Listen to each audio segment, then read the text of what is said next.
आज आप सुने दुर्वासा ऋषि की कथा। दुर्वासा अत्रि मुनि का एक पुत्र था। अत्यंत क्रोधित स्वभाव के था। उनके एक शिष्या का नाम विदुसेन था।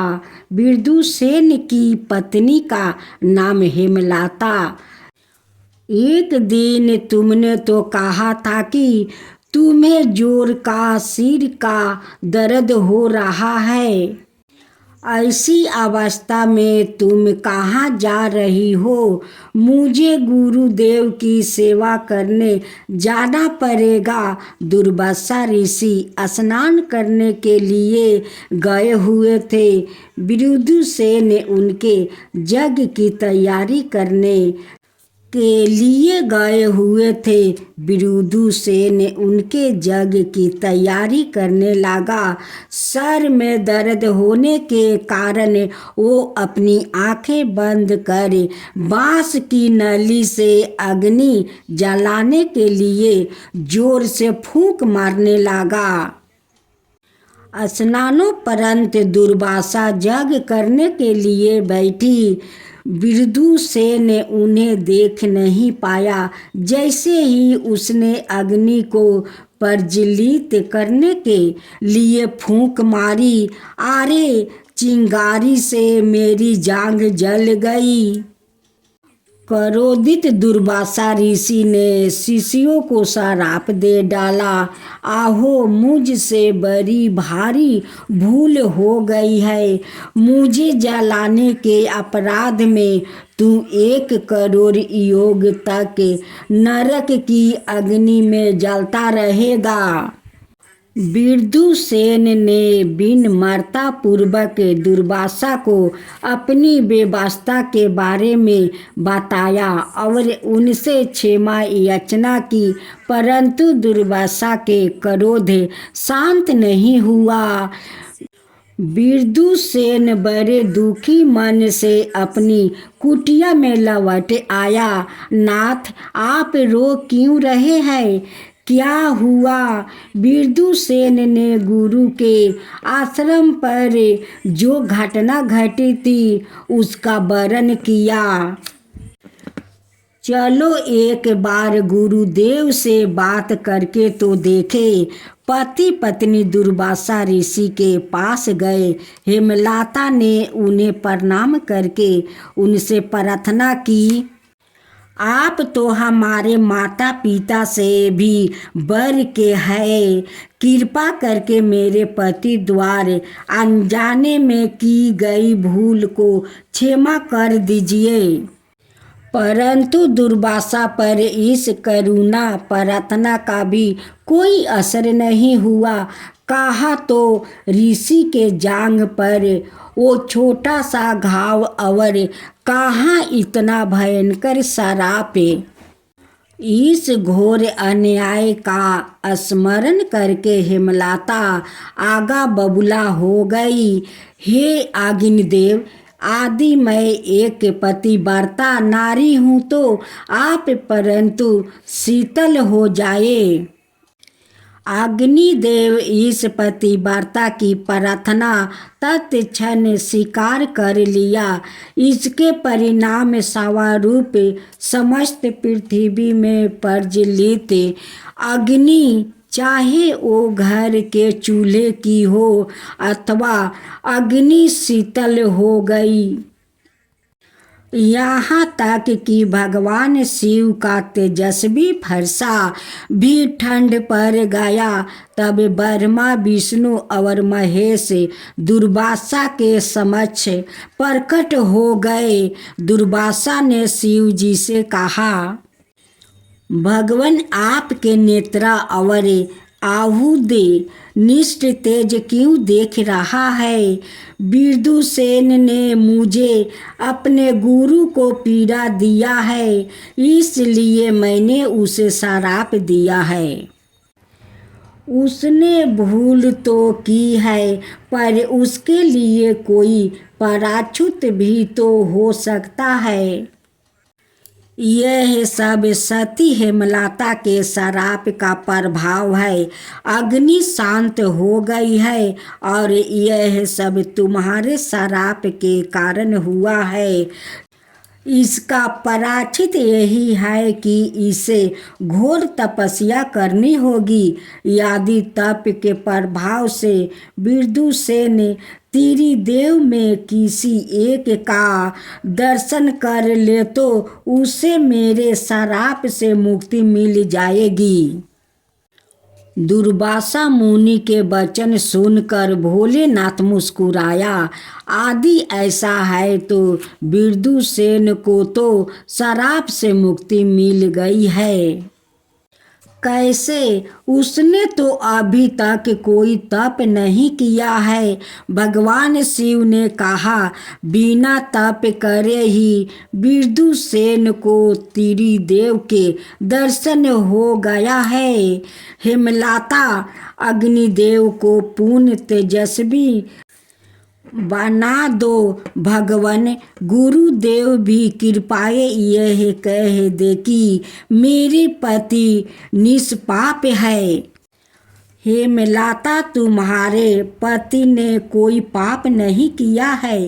कृपाए अब जगत के संताप को दूर करो। हेमलता ने फिर अग्निदेव से प्रार्थना की, जिसके फल स्वरूप वो समस्त प्राणियों को पुण्य, प्रकाश और ताप प्रदान करने लगे। हे भगवान, आपको मैं कोटि कोटि प्रणाम करता हूँ। भगवान शिव का अब दूसरा अध्याय सुने। एक बार भगवान शिव और माता पार्वती कैलाश में उस कक्ष में गए जहाँ अनेक पांडुलिपियाँ रखी हुई थी। अगस्त मुनि ने उनके दर्शन करने के लिए आए थे। उन्हों भी अपने साथ ले गए। हे महादेव, इन गृहस्थों में से बड़ी सुंदर महक आ रही है। यह किसकी खुशबू है? अगस्त, यह तामिल की खुशबू है। अगस्त, तुम दक्षिण दिशा में जाओ और शास्त्रों पर आधारित तामिल व्याकरण की रचना करो। तुम्हारे द्वारे तामिल भाषा का प्रचार एवं प्रचार होगा और तुम्हें संसार तामिल ऋषि के नाम से जानेंगे। अगस्त, इन ग्रंथों में तामिल का व्याकरण शास्त्रों निहित है। मैं तुम्हें तामिल व्याकरण की शिक्षा दूंगी। तुम इन ग्रंथों को अपने साथ अध्ययन के लिए ले जा सकते हो। ये सब आपकी कृपा है प्रभु। भगवान आपकी कृपा से अवश्य ही ऐसा करेंगे। अगस्त ने भगवान शिव से दक्षिण में एक पवित्र नदी के लिए प्रार्थना की, जिसमें वो पूजा अर्चना कर सके और श्रद्धालु भक्त स्नान करके पवित्र हो सके। प्रभु ने कावेरी का आह्वान किया, जो कि 7 पवित्र नदियों में से एक है। कावेरी, तुम अगस्त के साथ दक्षिण दिशा में लोक कल्याण हेतु जाओ। मैं माता कावेरी को अपने कमंडल में भूलोक पर ले जाऊंगा। जैसी आपकी आज्ञा प्रभु। ठीक है। उचित समय पर कावेरी पृथ्वी पर सवाए प्रवाहित हो जाएगी। सूर्यपंत नामक असुर ने इंद्र को परास्त करके अमरावती पर कब्जा कर लिया और देवताओं को बंदी बना लिया। सूरपंद से भयभीत हो इंद्र सिर काली में जा छिपे। एक दिन नारद मुनि उनसे मिलने आए। इंद्र ने मुनि से अपनी व्यथा का वर्णन किया।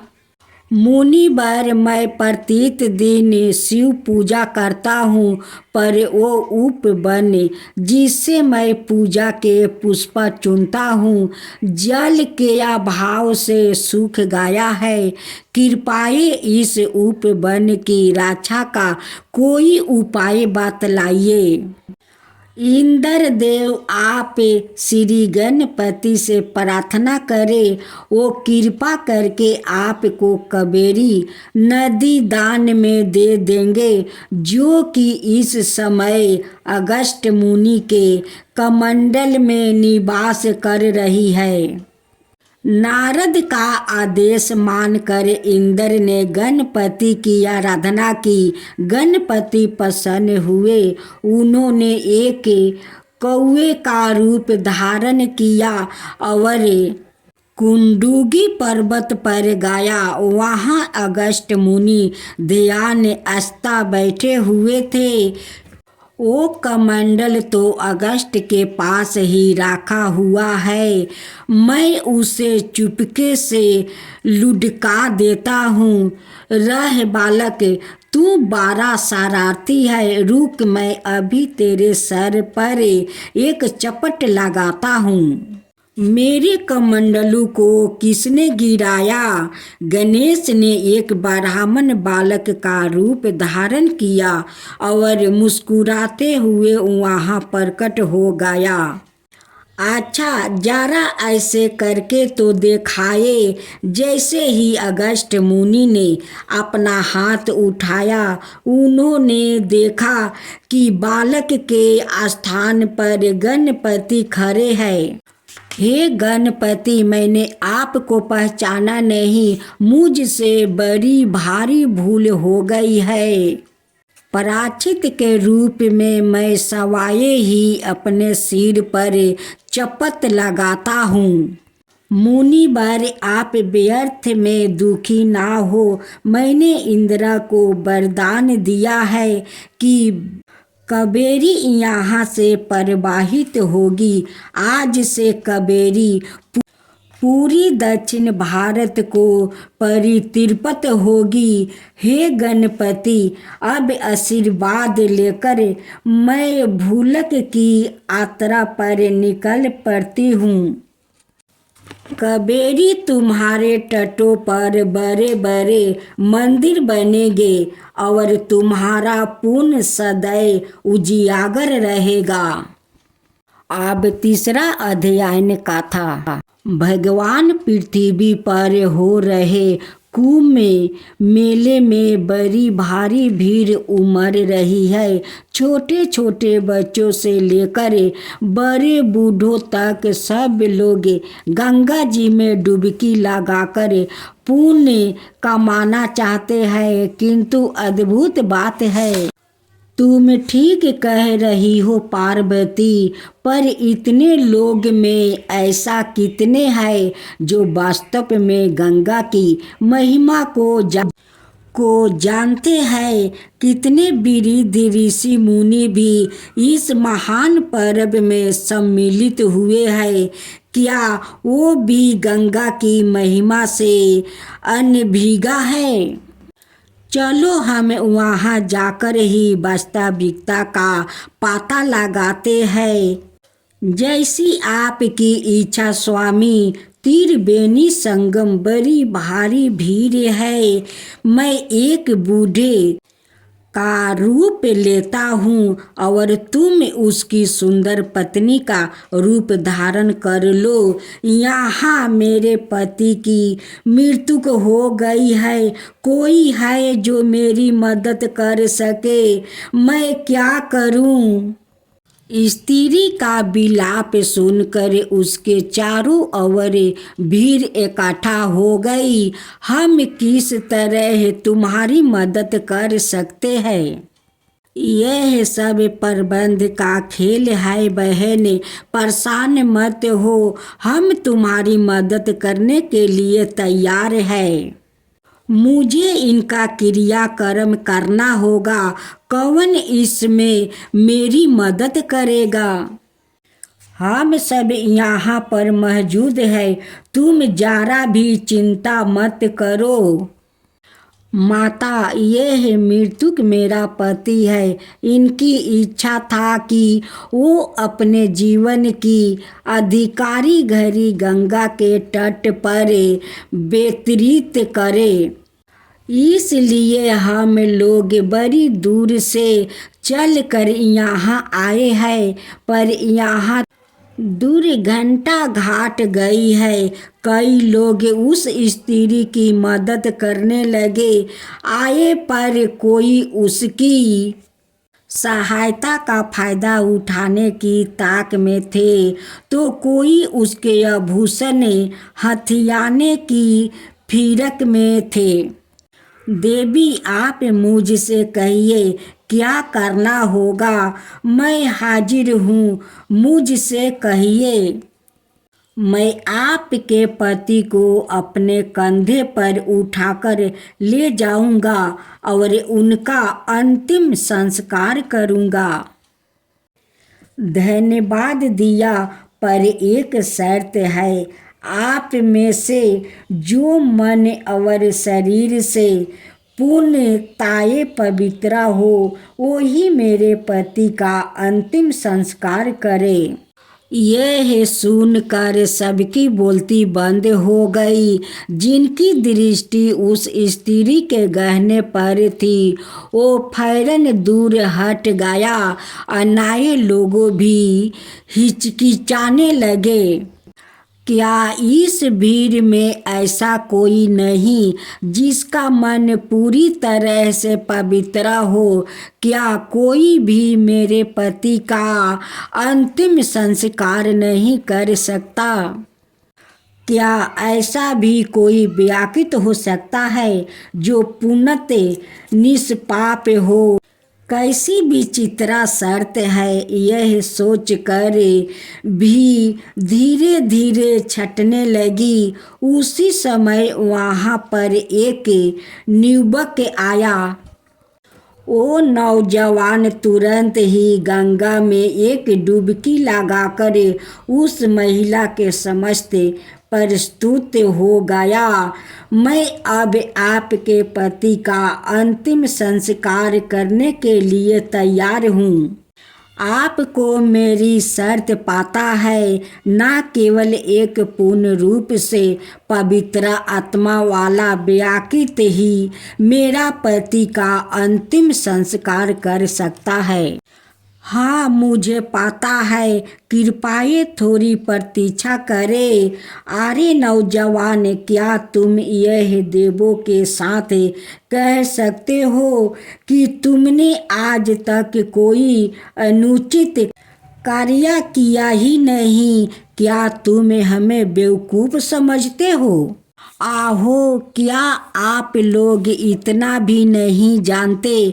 मैंने जैसे ही गंगा जी में डुबकी लगाई, माँ गंगा ने मेरे सारे पाप धो डाले और मुझे बिल्कुल पवित्र कर दिया। केवल तुम ही वो वीर और पवित्र व्यक्ति हो जो मेरे पति का अंतिम संस्कार कर सकते हो। तब चलो, कार्य पूरा कर दो। अच्छा, अंधविश्वास क्या है, यह तुम मुझे समझा सकते हो? विश्वास तो पूर्णताये अंध ही होता है, उसकी आंखें है ही कहाँ। यह तो उसे विश्वास कहो अथवा ज्ञान कहो। यह कैसे कह सकते हैं कि विश्वास कभी अंधा होता है और कभी आंखें देखे झूठा भी होता है, सत्य भी होता है। कभी किसी ने भगवान को देखा है? नहीं, नहीं देखा है, तो तुम कैसे कह सकते हो विश्वास अंधा होता है? जय शिव ओंकारा। प्रभु हरे शिवा ओमकारा, ब्रह्मा विष्णु सदा शिव अर्धंगिनी धारा। ओम जय शिवा ओमकारा, एकानन चतुरानन पंचानन राजे, शिव पंचानन राजे। हंसासन गरुड़ासन विषवाहन साजे। ओम जय शिवा ओमकारा, दो भुज चार चतुर भुज दस भुज अति सोहे, तीनों रूप निरखता त्रिभुवन जन मोहे। ओम जय शिवा ओमकारा, अक्षर माला बने माला मंगली माला तारी, चंदन मृग मद सोहे बोले सुभिकारी। ओम जय शिवा ओमकारा, श्वेतांबर पीतांबर गंबर अंगे, सनकादिक बरे मादिकी भूतादिकी संगे। ओम जय शिवा ओमकारा, करके मध्यम कमंडल चक्र त्रिशूलधरता, जग करता जग भरता जग पालन करता। ओम जय शिवा ओमकारा, ब्रह्मा विष्णु सदा शिव जानते अविवेका, प्राण बचर के मध्यम यह तीनों एका। ओम जय शिवा ओमकारा, तिरगुण शिव जी के आरती जो कोई नर गावे, शिवा जो कोई नर गावे। कहत शिवानंद स्वामी मन भजत शिवानंद स्वामी, मन वांछित फल पावे। ओम जय शिवा ओमकारा, जय शिवा ओमकारा।